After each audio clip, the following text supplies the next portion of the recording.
neexee mu may ma liberté provisoire waaye saay bu ko soobee itam mu affecté ma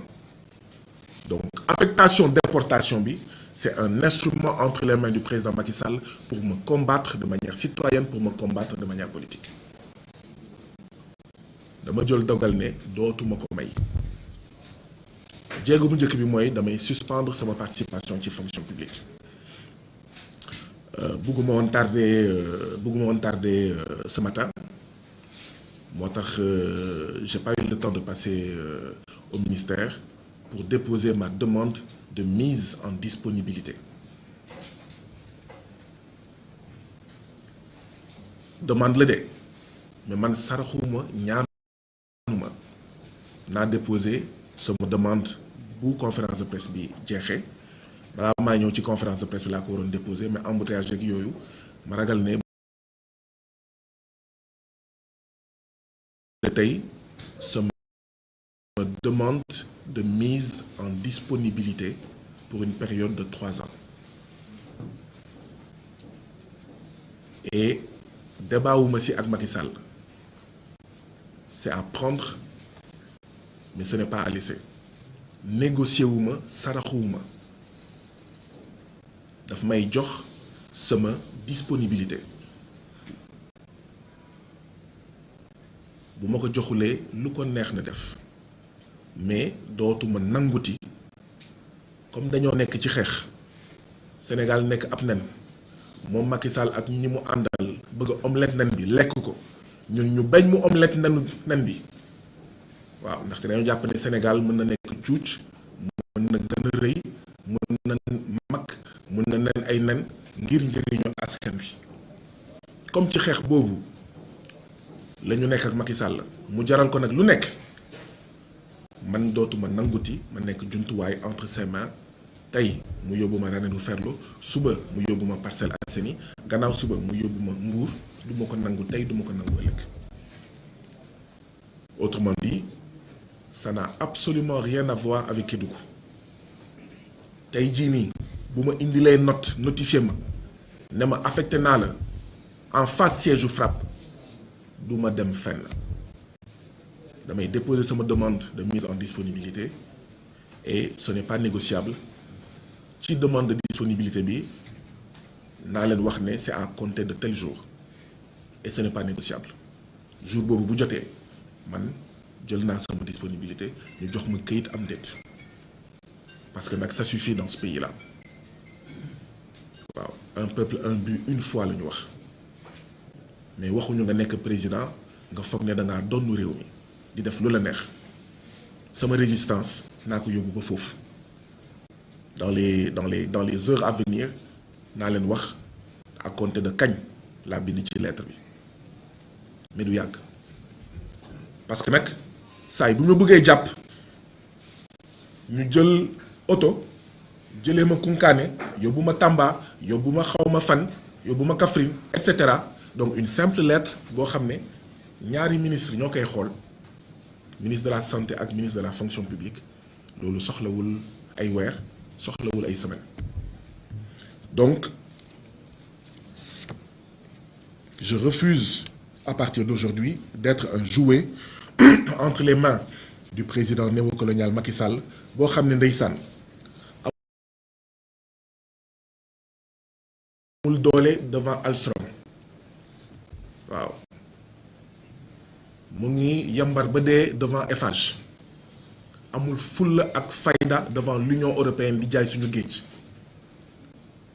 ba pare naan moom moo war a jaay doole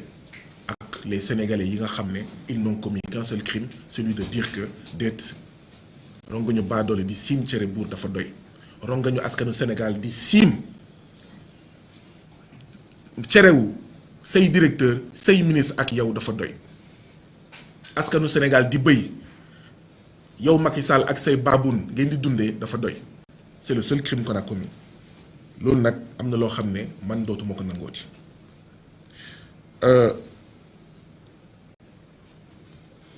je ne peux pas refuser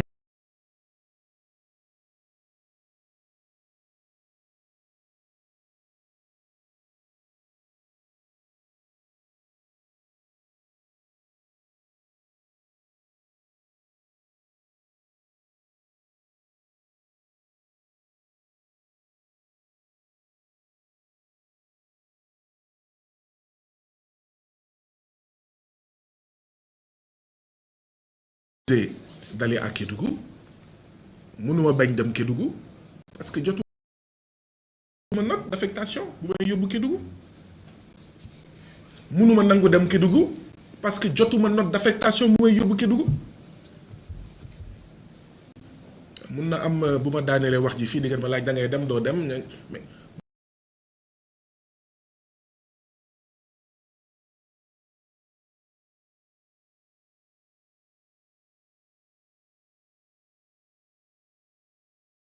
mënuma nangu dem Kédougou njëkk bi ma ci teg mooy tey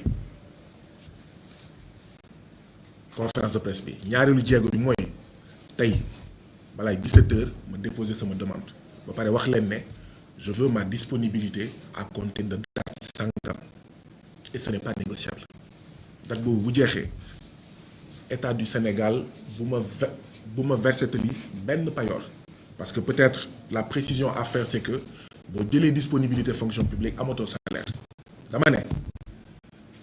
réewu Sénégal askanu Sénégal ak fi ñu toll nii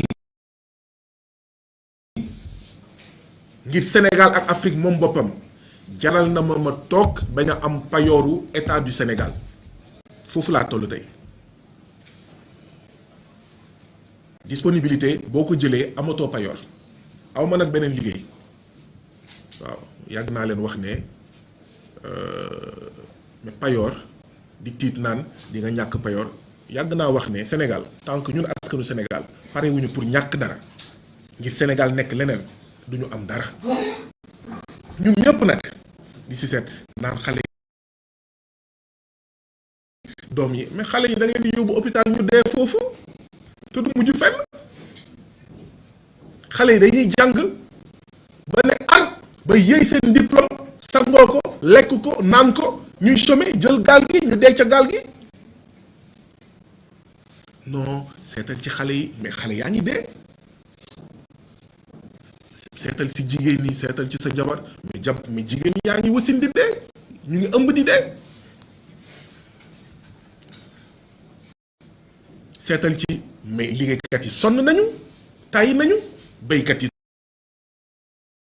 torox nañu donc je prends ma disponibilité évidemment pendant cette disponibilité pendant ces 3 ans dootuma amati payooru état du Sénégal amul problème dañoo war a xeex pour beneen Sénégal boo xam ne kenn dootul soxlati di def yenn sacrifice yi waaw foog mu am une génération bi nag ñun ñëpp la